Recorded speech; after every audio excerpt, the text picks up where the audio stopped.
സംസ്ഥാനത്തിന്റെ സ്വപ്ന പദ്ധതിയായ ആനക്കാംപൊയിൽ കള്ളാടി മേപ്പാടി തുരങ്കപാതയുടെ നിർമ്മാണ പ്രവൃത്തികൾക്ക് ഇന്ന് തുടക്കമാകും. വൈകിട്ട് 4-ന് ആനക്കാംപൊയിൽ സെന്റ് മേരീസ് സ്കൂളിൽ നടക്കുന്ന ചടങ്ങിൽ മുഖ്യമന്ത്രി പിണറായി വിജയൻ പദ്ധതിക്ക് തറക്കല്ലിടും. വിവരങ്ങളുമായി ഇപ്പോൾ ലതീഷ് കൂടി ചേരുന്നുണ്ട്. ലതീഷ്, ഉദ്ഘാടന ചടങ്ങിനുള്ള എല്ലാ ഒരുക്കങ്ങളും പൂർത്തിയായി കാണുന്നു എന്ന് മനസ്സിലാക്കുന്നു.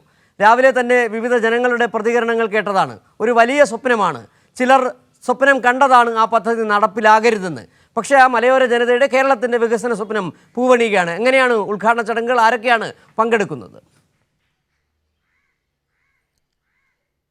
സിജു, കേരളത്തിൻ്റെ അഭിമാന പദ്ധതിയായ, കേരളത്തിൻ്റെ സ്വപ്ന പദ്ധതിയായ ആനക്കാംപൊയിൽ കള്ളാടി മേപ്പാടി തുരങ്കപാത അതിൻ്റെ നിർമ്മാണ ഉദ്ഘാടനമാണ് ഇന്ന് ആനക്കാംപൊയിൽ വെച്ച് മുഖ്യമന്ത്രി പിണറായി വിജയൻ നിർവഹിക്കുന്നത്.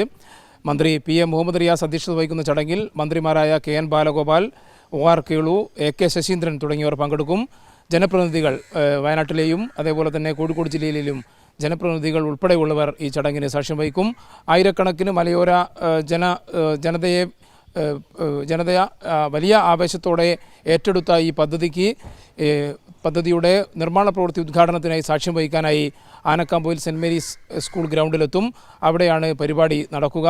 എന്തായാലും മറിപ്പുഴയിൽ നിന്ന് ആരംഭിച്ച് മീനാക്ഷി ബ്രിഡ്ജിൽ, മേപ്പാടിയിലെ മീനാക്ഷി ബ്രിഡ്ജിൽ അവസാനിക്കുന്നതാണ് തുരങ്കപാതയുടെ അലൈൻമെൻറ്റ്. ആനക്കാംപൊയിൽ നിന്ന് 22 കിലോമീറ്റർ സഞ്ചരിച്ചാൽ മേപ്പാടിയിൽ എത്തിച്ചേരാം എന്നതാണ് ഇതിൻ്റെ പ്രത്യേകത. ഒപ്പം 8 കിലോമീറ്ററിലധികം വരുന്ന ഇരട്ട തുരങ്കമാണ് ഇതിൻ്റെ ഏറ്റവും വലിയ പ്രത്യേകത. 10 മീറ്റർ വീതിയിലുള്ള 2 ഇരട്ട തുരങ്കം. ആ 2 ഇരട്ട തുരങ്കത്തിന് ഇടയിൽ 15 മീറ്റർ വീതിയിൽ ഉണ്ടാകും. അതേപോലെ തന്നെ തുരങ്കപാത ഒരു സ്വകാര്യ കമ്പനിയും അപ്രോച്ച് റോഡും മേൽപ്പാലവും അടക്കം മറ്റൊരു കമ്പനിയുമാണ് നിർമ്മാണം കരാർ ഏറ്റെടുത്തിരിക്കുന്നത്. 2134.5 കോടി രൂപ കിഫ്ബി ഫണ്ടിൽ നിന്ന് ചെലവഴിച്ചാണ് കേരളത്തിൻ്റെ മലയോര ജനതയുടെ സ്വപ്ന പദ്ധതി യാഥാർത്ഥ്യമാക്കാൻ പോകുന്നത്. കഴിഞ്ഞ LDF സർക്കാരിൻ്റെ കാലത്താണ് പദ്ധതിക്ക് തുടക്കം കുറിക്കുന്നത്. അന്ന് ആ പ്രവൃത്തിയുടെ ലോഞ്ചിങ് മുഖ്യമന്ത്രി പിണറായി വിജയൻ തന്നെയാണ് നിർവഹിച്ചത്. വളരെ കൃത്യമായി LDF സർക്കാരിൻ്റെ 100 ദിന കർമ്മ പദ്ധതിയിൽ ഉൾപ്പെടുത്തിക്കൊണ്ടാണ് ഈ പദ്ധതിയുടെ പ്രഖ്യാപനം നടക്കുന്നത്.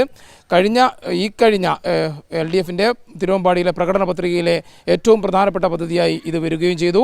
മുഖ്യമന്ത്രി കൃത്യമായി അവലോകനം ചെയ്യുന്ന പദ്ധതികളിൽ ഒന്നാണ് ഇത്. അതുകൊണ്ട് തന്നെ ഇതിനുള്ള എല്ലാ തടസ്സവും, ഈ പറയുന്ന രീതിയിലുള്ള ഒരു തടസ്സവും ഉണ്ടാവാത്ത രീതിയിൽ തന്നെ ജനങ്ങൾ ഈ ഭൂമി വിട്ടുകൊടുക്കുന്ന അടക്കമുള്ള നടപടികളിലേക്ക് വളരെ എളുപ്പത്തിൽ കടന്നു. 1 വർഷം കൊണ്ടാണ് ഭൂമി ഏറ്റെടുക്കൽ അടക്കമുള്ള നടപടികൾ പൂർത്തീകരിച്ചത്. കൊങ്കൺ റെയിൽവേ കോർപ്പറേഷനാണ് ഇതിൻ്റെ സ്പെഷ്യൽ പർപ്പസ് വെഹിക്കിളായി പ്രവർത്തിക്കുന്നത്. അതായത് PWD, കൊങ്കൺ റെയിൽവേ തുടങ്ങിയവയുടെ ത്രികക്ഷി കരാറിലാണ് ഈ പദ്ധതി യാഥാർത്ഥ്യമാവുക. ടൂറിസം, അതേപോലെ തന്നെ ഗതാഗതം, വ്യവസായം, കൃഷി തുടങ്ങിയ എല്ലാ മേഖലകളിലും സർവ്വതല സ്പർശിയായ വികസനത്തിൻ്റെ പുതിയ പാത തുറക്കുന്നതായിരിക്കും ഈ തുരങ്കപാത എന്ന് പറയേണ്ടിയിരിക്കുന്നു. എന്തായാലും ഈ തുരങ്കപാതയുടെ നിർമ്മാണോദ്ഘാടനം ആഘോഷമാക്കാനുള്ള തയ്യാറെടുപ്പിലാണ് മലയോര ജനത ഒന്നടങ്കമുള്ളത്.